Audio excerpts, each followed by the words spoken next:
Jadi memang Bogor butuh orang-orang fleksibel sebenarnya. Orang cerdas. Orang yang cerdas. Seperti Pancakarsa itu kan. Membaca situasi harus cerdas Iya, gitu ya kayak iya. gini. Catat ini. Oke. Ini draft. Sekarang kita lihat Bogor Timur. Jumlah kecamatannya lebih. Warganya juga pasti insya Allah lebih. Luasnya dalam dokumen yang kita terima itu baru 776,7 km persegi. Jadi kalau kita hadapkan dengan draft dalam PP, luasan tim ini masih kurang. Maka itu anak kita kira harus 5 kecamatan ya. Saya misalkan komunikasi bertolak belakang dengan teman-teman di Bogor Selatan.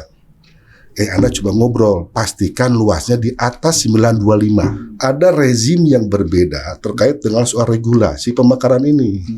Tapi santai aja, santai. Oh, santai. Politik itu nggak boleh kaku, boleh wah pergi. Saya kedua santai aja. Oke. Enggak, kita pengen jadi yang pertama sebenarnya kan. Iya. Menjadi tim sukses tadi.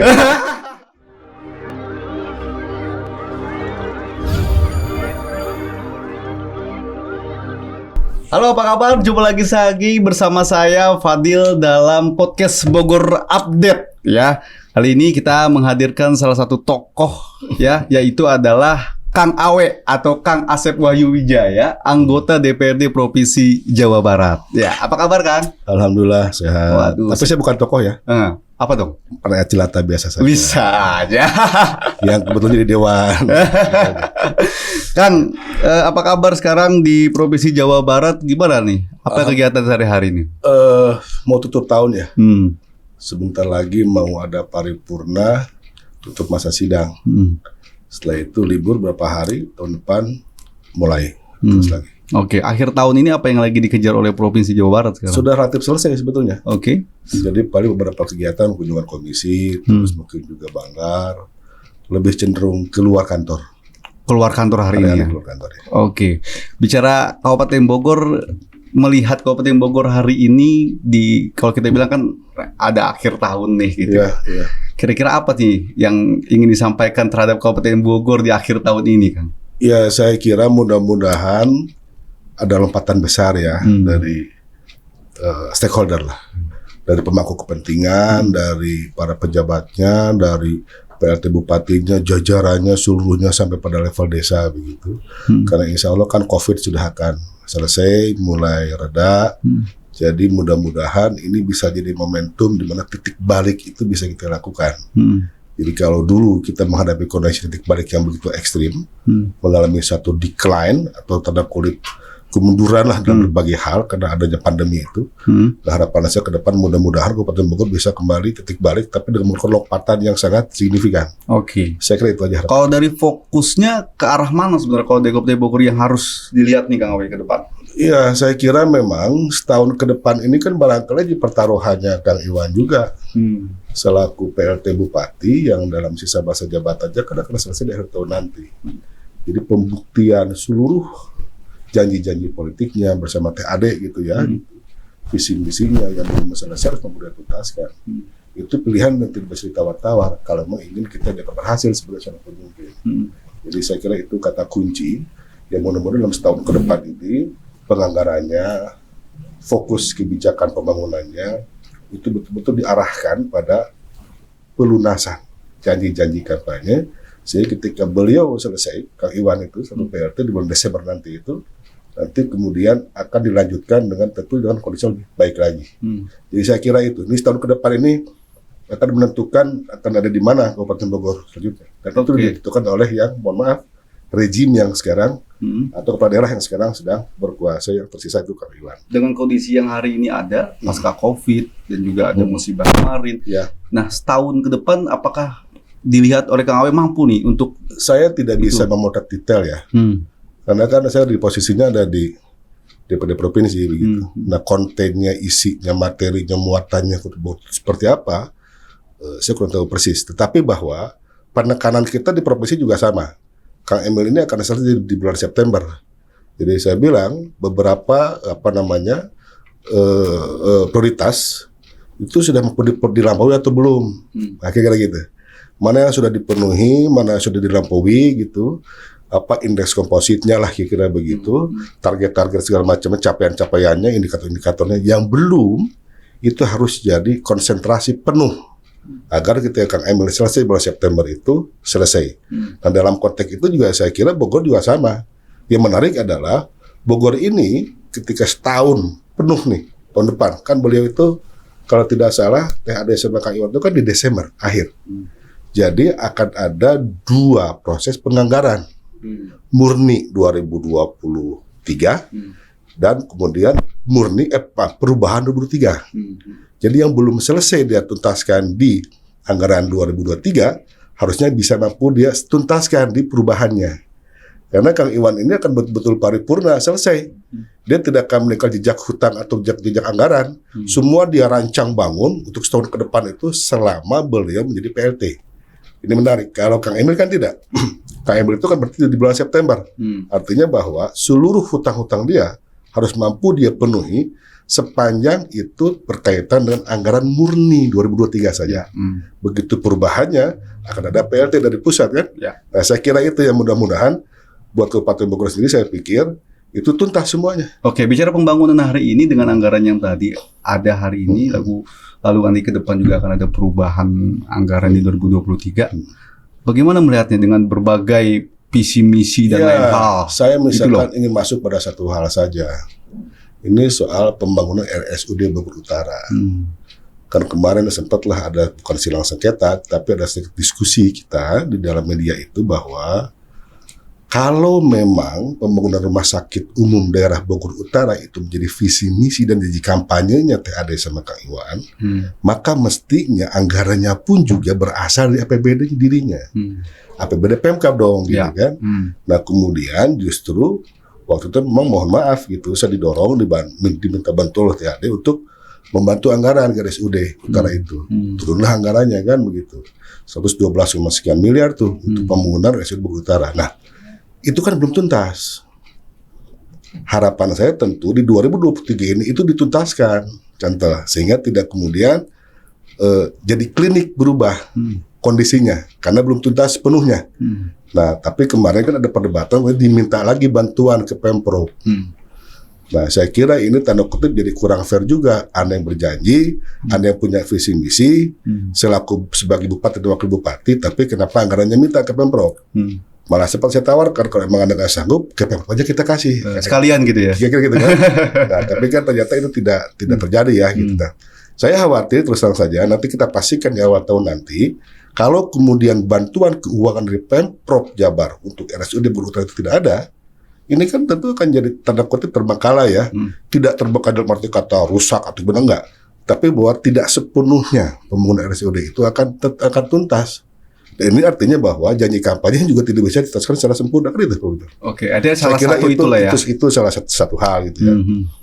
Yang kedua juga barangkali kan kalau kita lihat Pancakarsa itu kan juga harus kita bidik betul satu persatu. Nah, barangkali mestinya teman-teman yang dulu di Pansus PJMD yang ada di Banggar harusnya paham tuh gitu seperti itu. Dan saya yakin betul lah teman-teman mudahan paham sehingga capaian apa yang ingin diraih di 2023 sebagai tahun terakhir masa jabatan hari ini oleh Kang Iwan itu bisa dituntaskan dengan sempurna tanpa harus ada hutang dan tanpa harus kemudian bulat-bulat dalam soal anggarannya.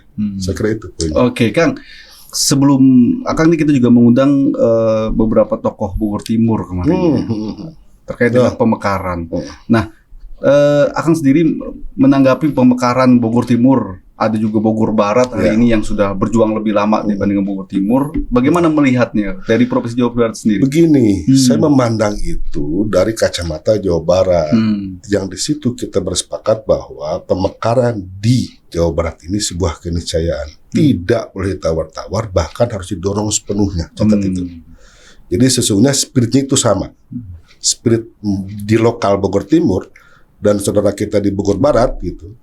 Atau bahkan kemudian juga kemarin juga ada di Garut Selatan, kemudian juga di Sukabumi Utara, lalu kemarin ada lagi di Tasikmalaya Selatan, ada lagi di Garut Utara gitu. Itu kita dorong penuh. Kita dorong penuh sepenuhnya.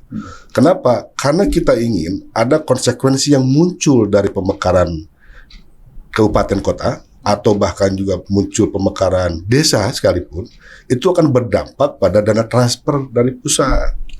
Ini yang saya kira kita ingin bahwa mendapatkan satu porsi yang proporsional satu keadilan dalam konteks berbagi-bagi kue anggaran dari pusat ini harus disediakan dengan mangkok apa? Mangkok tadi, mekarkan dulu daerahnya, mekarkan juga dulu desanya. Ini perlu dicatat ya, begitu. Kurang lebih itu kalau tidak salah, itu sampai 10 triliun loh bedanya dana transfer daerah dari pusat ke Jawa Timur dengan dari pusat ke Jawa Barat. Dengan Jawa Tengah saja, yang penduduknya mereka jauh lebih kecil ketimbang kita, itu Jawa Tengah masih lebih tinggi ketimbang kita. Ini problem ini. Nah, dana transfer ini turun ke 2 tempat. Satu ke Kokab yang baru ke DOB dan ke desa-desa yang baru. Jadi yang urgensi buat Kabupaten Bogor atau Jawa Barat dalam hal ini adalah pemekaran kota kabupaten dan pemekaran desa. Oke, tadi dikatakan niscaya dan harus dilakukan Kabupaten Bogor untuk pemecahan. Iya. Apa alasan dasar utamanya apa? Jadi begini saya. Tadi itu ya. Ini kan sesungguhnya pemekaran harus dipandang dalam satu kacamata yang sama. Apa itu? Mengoptimalkan pelayanan publik. Itu dulu. Jadi public service pemerintah itu harus maksimal dengan cara apa? Luasannya proper, layak. Jumlah warganya juga memang layak sesuai dengan batas kemampuan kita. Kalau kita bicara Kabupaten Bogor ini kan jumlah penduduknya sama dengan seperti Sumbar, kita kira lebih. Di sana ada 17 kota kabupaten, ada 17 Polres, ada 17 Kodim, ada 850 anggota Dewan Kota Kabupaten dan provinsinya. Nah, Kabupaten Bogor Dewan cuma 55, kan jauh sekali. Jadi dengan jumlah penduduk yang sama gitu ya. Padahal penduduknya sama, meskipun mungkin di sana juga lebih luas daerahnya. Tetapi bahwa ada kapasitas kita sebagai saudara manusia. Ini saya kira juga sangat tidak fair. Jadi kalau nanti dibilang, mohon maaf, kalau kita berekspektasi tinggi kepada seorang bupati Kabupaten Bogor ini, saya kira jangan terlalu tinggi-tinggi lah gitu. Karena Anda juga memberikan beban yang begitu amat berat. Apalagi dengan penuh kondisi anggaran yang belum maksimal. Ya kan cuma 7-8 triliun paling sekarang. Sementara di Sumbar kalau kita gabungkan kota kabupatennya dan provinsi bisa jadi mungkin di atas 20 triliun saya kira. Ini saya kira penting harus kita pahami sehingga pemekaran di Bogor Barat dan Bogor Timur juga Bogor Selatan nanti ini harus kita optimalkan dan kita maksimalkan. So ini bagaimana langkahnya? Apa sudah selesai di Jawa Barat ya? Saya di kabupaten sudah selesai. Kemarin juga kita baru paripurnakan kan Tangerang Tasikmalaya Selatan, Garut Utara. Garut sudah ada, nanti bakal 3 Garut itu. Ada Garut Selatan sudah kita paripurnakan bareng-bareng dengan Bogor Barat itu, ada Garut kotanya sama Garut utaranya. Kalau tidak salah bakal di 3. Kalau nggak 2 gitu ya. Jadi Garut utaranya sudah kita dorong. Tasikmalaya sudah kita dorong. Nah, mau saya tuh Bogor Timur kan sudah juga kita dorong. Nah, Bogor Selatan juga kita dorong. Nah, cuman ini yang penting untuk kita pahami sama-sama. Ada rezim yang berbeda terkait dengan soal regulasi pemekaran ini. Jadi kacamatanya harus kita ganti. Contoh saya kasih tahu misalnya begini. Dulu Bobar itu, Bogor Barat, Sukabumi Utara, Garut Selatan itu pernah kita paripurnakan. Tetapi kita paripurnakan lagi. Kenapa? Karena dulu pada saat diparipurnakan masih menggunakan baju rejimnya Undang-Undang 32 2004. Zaman Kang RK, zaman kita nih sekarang kita paripurnakan lagi. Bajunya kita ganti Undang-Undang 23 2014. Jadi hanya ganti baju saja. Substansinya harus kita dorong. Karena sempat tertunda, satu. Nah yang kedua ada yang berbeda. Pada saat rezim Undang-Undang 32 2004 itu, pintu untuk DOB itu ada 2. Satu lewat politisi, anggota Dewan di DPR RI, dari dapil bersangkutan misal. Yang kedua lewat pemerintah. Nah, kebanyakannya itu lewat dorongan melalui aspirasi ke politisi. Kalau ke politisi, pasti urusannya itu satu elitis, yang kedua juga mohon maaf dagang sapi. Apa melihat substansi dan konten. Dari situ kemudian disimpulkan, saya tidak bicara berlebihan, karena ada penilaian empirik dari Kemendagri itu 67-80% akibat dari DOB yang melalui pintu politisi itu 80% gagal. 67-90%. Ini cerita ini Pak Dirjen Otda ya. Waktu itu masih Pak Sumarsono tidak salah. Terus kemudian juga Siti Juhroh juga dari LIPI, sekarang juga bicara begitu.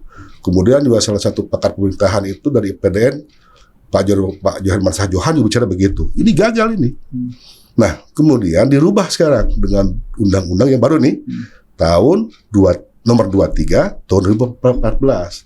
Pintunya sekarang cuma 1, lewat eksekutif saja. Oke. Jadi setelah paripurna kabupaten kota, paripurna provinsi didorong berkas itu ke Kemendagri. Syaratnya apa? Administratif. Nah, cuma perlu dicatat dalam Undang-Undang 3 2004 dulu ada PP-nya nomor 78 tahun 2005 waktu itu salah. Nah, sekarang turunan teknis dari Undang-Undang 23 2014 ini belum ada PP-nya. Draftnya sudah ada.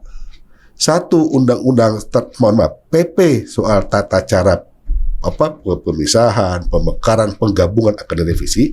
Satu lagi ada PP tentang desain besar penataan daerah. Artinya bukan hanya dari dorongan politik dan kepentingan politik saja. Berarti juga administratifnya juga harus lengkap. Secara administratif dan secara juga substansinya. Ya. Memang ini layak mekar. Kajiannya nanti akan dilakukan sepenuhnya dan legitimasi penuh pakar desain itu oleh Kemendagri, oleh eksekutif. Kalau hari ini dilihatnya Barat dan Timur yang hari ini sudah mengajukan. Nah, ini mohon maaf. Sesungguhnya Pemkab juga punya cukup referensi soal itu. Bahwa hari ini sedang ada draft PP. Sebagai turunan teknis dari Undang-Undang 23 14 itu. Sedang disusun. Di situ dipersyaratkan, satu, minimal 5 kecamatan. Dua, jumlahnya minimal 715.000 sekian warganya nih. Yang ketiga, luasannya minimal 925 km persegi. Catat ini. Ini draft. Sekarang kita lihat Bogor Timur. Jumlah kecamatannya lebih, warganya juga pasti insya Allah lebih. Luasnya dalam dokumen yang kita terima itu baru 776,7 km persegi. Jadi kalau kita hadapkan dengan draft dalam PP, luasan bawah tim ini masih kurang. Yang kita khawatir adalah PP ini disahkan. Kalau PP disahkan, luasnya harus 925. Sementara Bogor Timur baru 76, itu bisa balik lagi ke bawah tuh. Harus naik lagi satu kecamatan tuh. Entah Citra atau Kelapa Nunggal dan tarik lagi gitu ya. Nah, kalau Bogor Barat, setahu saya sudah di atas 1.126 km persegi, sudah melampaui syarat dalam PP. Jadi saya kira, jadi bukan hanya siap secara tadi PAD-nya wilayah dan lain hal ya, tapi kawasan. PP ini kan pasti akan keluar berdasarkan kajian mereka, kajian eksekutif dalam hal ini. Sudah ada syaratnya. Makanya kalau mekar itu kan itu gampang. Mekar itu anak kita kira harus 5 kecamatan ya. Saya misalkan komunikasi berbentuk belakang dengan teman-teman di Bogor Selatan. Anda coba ngobrol, pastikan luasnya di atas 925. Minimal 930 persegi. Pastikan tuh, satu. Yang kedua, kecamatan 5 oke. Jumlahnya minimal 715.000 sekian. Produknya, warganya, jiwanya gitu ya gitu. Kalau itu oke, kajiannya udah kelalah Bogor Selatan itu. Bisa tanya, bisa lolos. Nah, kalau luas cukup, jumlah produknya juga cukup, dan kita dengan PP ini kita bisa melampaui, kalau PP disahkan aman kita. Nah, sekarang ini mohon maaf, jangan sampai DOB juga jadi bahan komoditas yang kemudian tidak jelas. Hemat saya nih. Sekarang orang semua dorong, KRK aja seolah mendorong aja gitu ya gitu. Betul, nggak ada masalah, karena PP-nya belum ada. Tapi once PP-nya ada, ini nanti gimana nasibnya? Hanya basa-basi kan? Lo cuma jual kecap doang, lo ternyata lo juga tidak mengadvokasi kita pada soal konten sampai sejauh itu. Nah, ini yang saya sampaikan. Jadi ini penting berarti ya? Penting saya kira. Pertama, sekarang itu tidak usah lagi lah kita ngomong-ngomong kepada politisi. Terus terang aja gitu. Saya berpolitik juga gitu ya. Kita spiritnya jelas. Pokoknya Jabar itu setidak-tidaknya harus 40 kota kabupaten. Titik.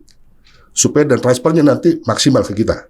Wilayah mana saja, mari. Bogor, Kabupaten Bogor menurut saya itu setidaknya bisa dapat 4 tuh. Bogor Barat, Bogor Timur, Bogor Selatan, mungkin sebagian jadi Kota Madia. Kira begitu. Udah tuh, kira begitu tuh. Nanti yang datang duit bakal banyak.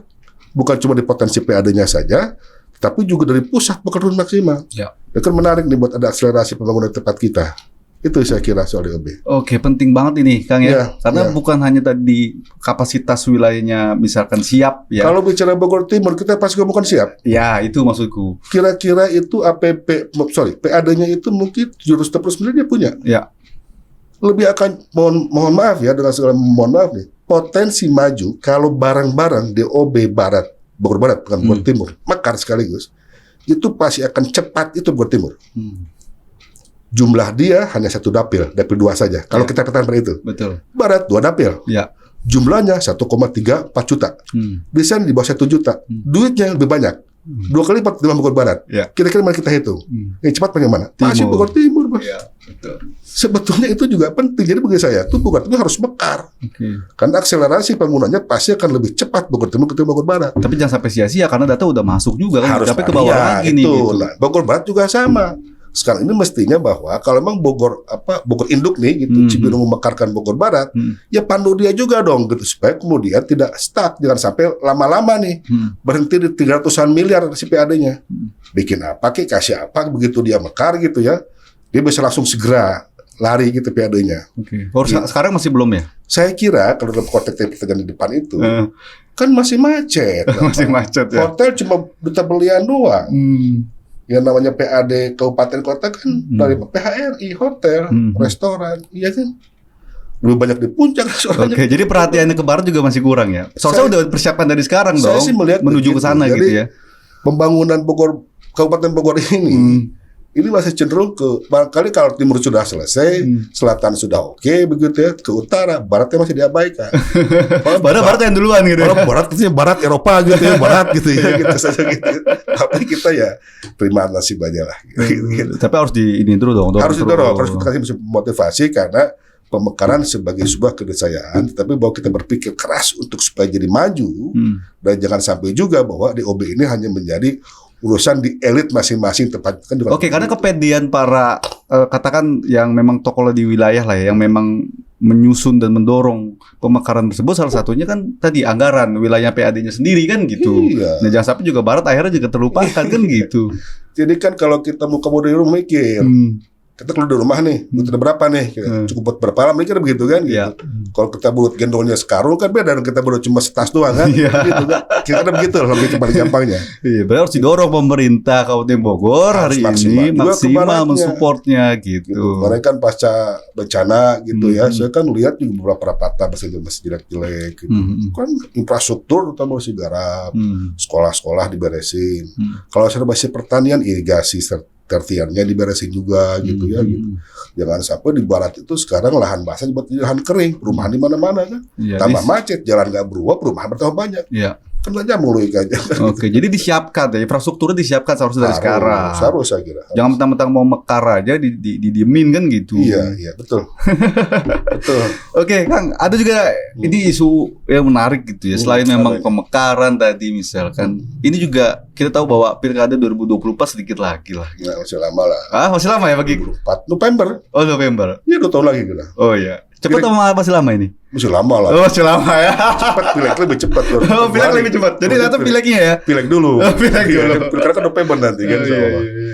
Oke, Kang Awe, bicara sosok di Kabupaten Bogor ya. Sebenarnya yang dibutuhkan dengan berbagai kultur, ada barat, timur, selatan, utara. Kita pikir lagi deh ya, bukan pecahannya nih, tapi kultur pemimpin di Kabupaten Bogornya gitu. Apa yang dibutuhkan itu? Jadi kan Bogor ini khas. Bogor ini kalau kita serius ingin melakukan pengabdian Kabupaten Bogor, Kabupaten Bogor ini layak untuk dijadikan sebagai sebuah laboratorium politik di mana kita melupakan segala pikiran, segala gagasan, berkolaborasi dengan siapapun teman gitu ya, sahabat tuh bagaimana membangun Bogor. Kenapa? Karena Bogor ini dahsyat sekali potensinya. Bogor Timur dengan industri juga ada pertanian di sana kan, Jonggol, Carita, Taman di sana. Di Bogor Selatan itu seperti Kota Batu di Malang kan. Pariwisatanya ada, sedikit ke arah Sukabumi juga ada industrinya. Di Bogor Barat juga kemudian juga begitu banyak potensi lah dan wisatanya. Bogor Utara juga sama, potensi perikanan juga bagus. Jadi saya kira sesungguhnya pemahaman nanti ke depannya kita harapkan tentu sebagai warga Kabupaten Bogor nih gitu ya. Bupati itu nanti mampu memandang memotret Bogor itu seperti itu kompleksitasnya. Jadi jangan pernah berpikir bahwa Bogor itu seperti misalkan Gunung Putri saja gitu.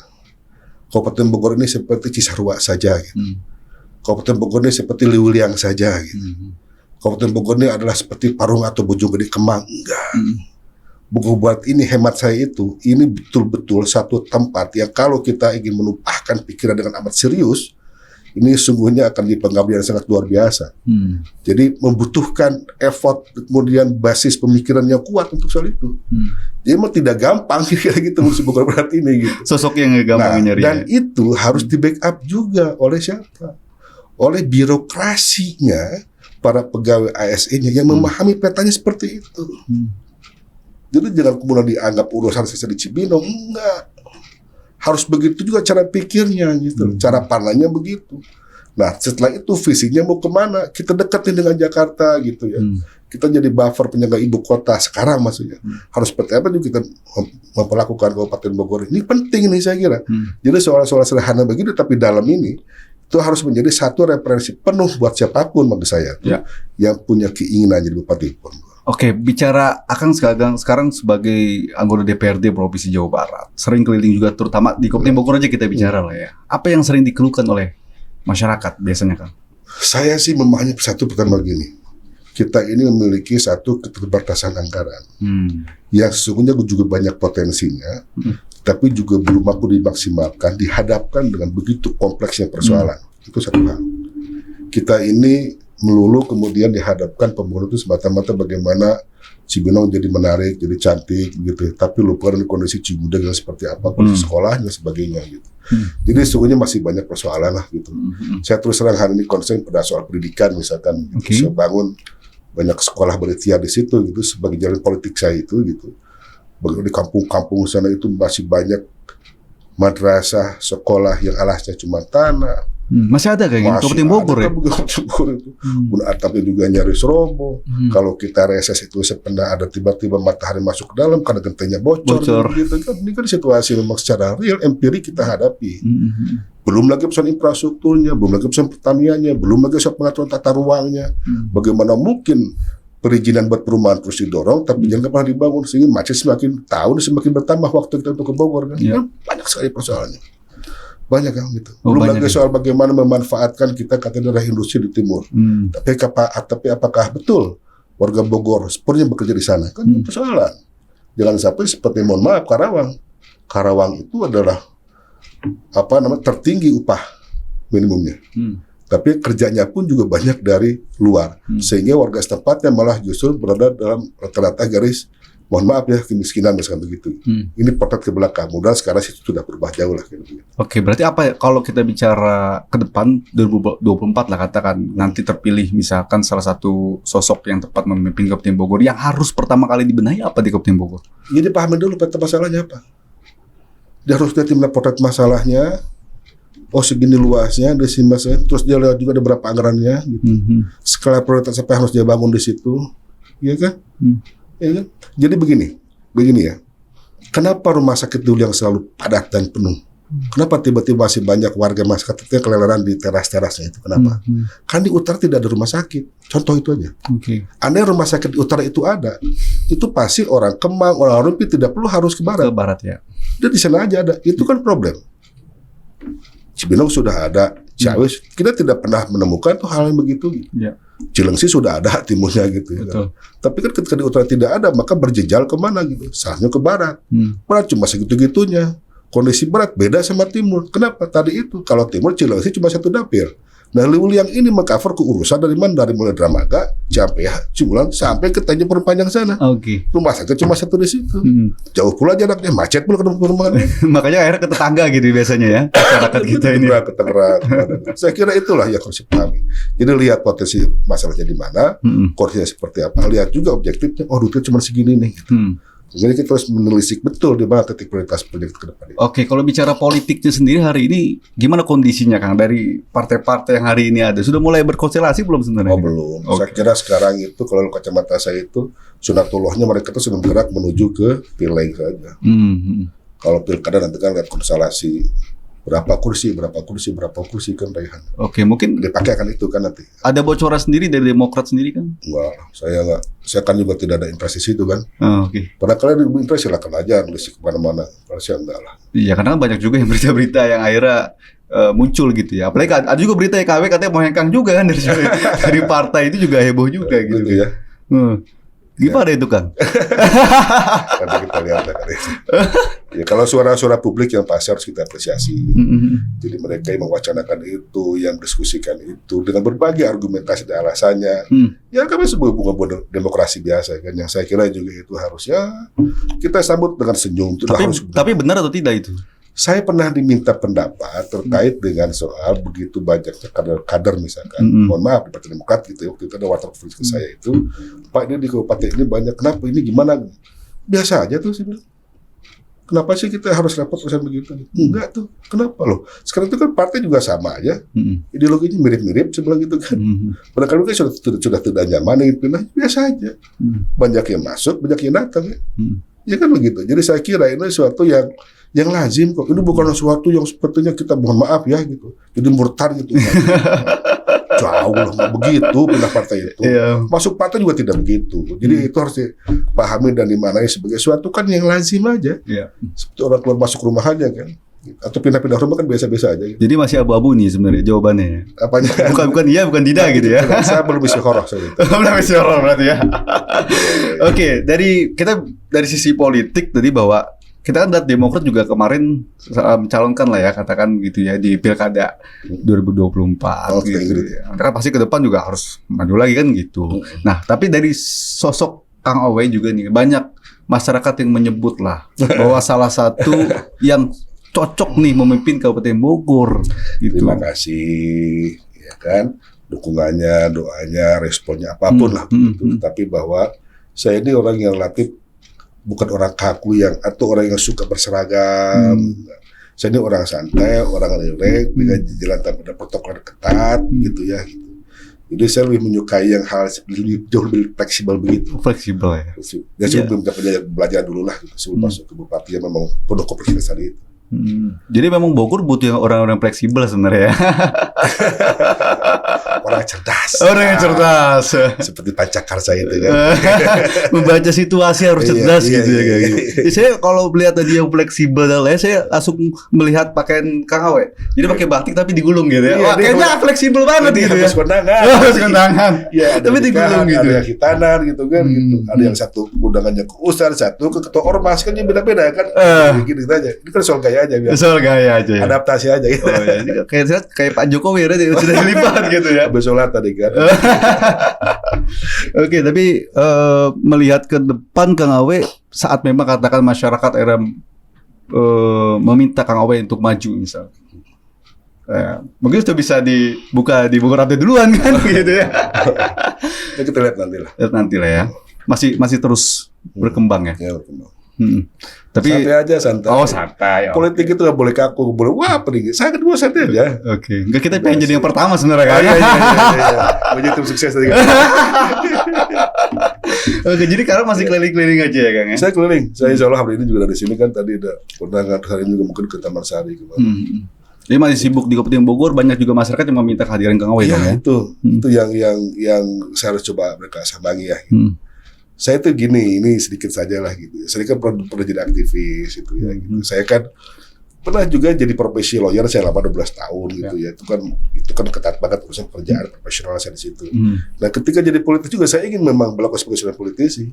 Datang saat diundang gitu kan, tidak diundang pun kita coba sambangi. Biasa aja, harus luas kan gitu kan. Banyak teman aja bilang silaturahim gitu. Itu aja prosesnya. Jadi dulu aktivis juga, di lawyer juga gitu ya Kang ya. Oke, makanya sekarang juga balik ke teman-teman yang itu juga gitu ya. Banyak aktivis-aktivis yang mengundang akhirnya ya. Iya, kayak masa lalu aja kan gitu.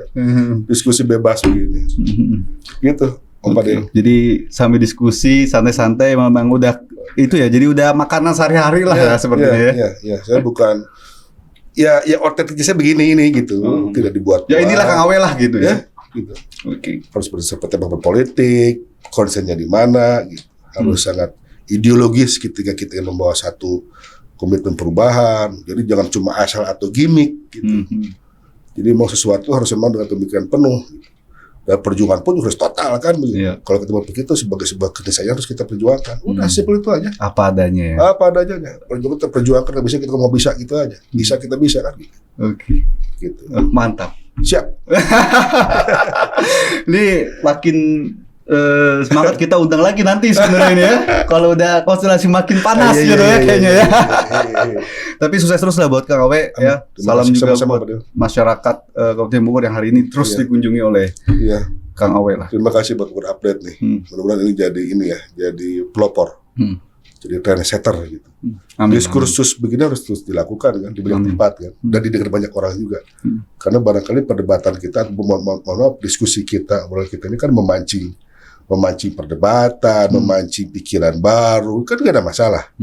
Itu harus kita terus tumbuh kembangkan kan gitu. Iya. Jadi jangan pernah berpikir bahwa kita ini menjadi sebuah kebenaran yang harus didengar semua orang, tidak.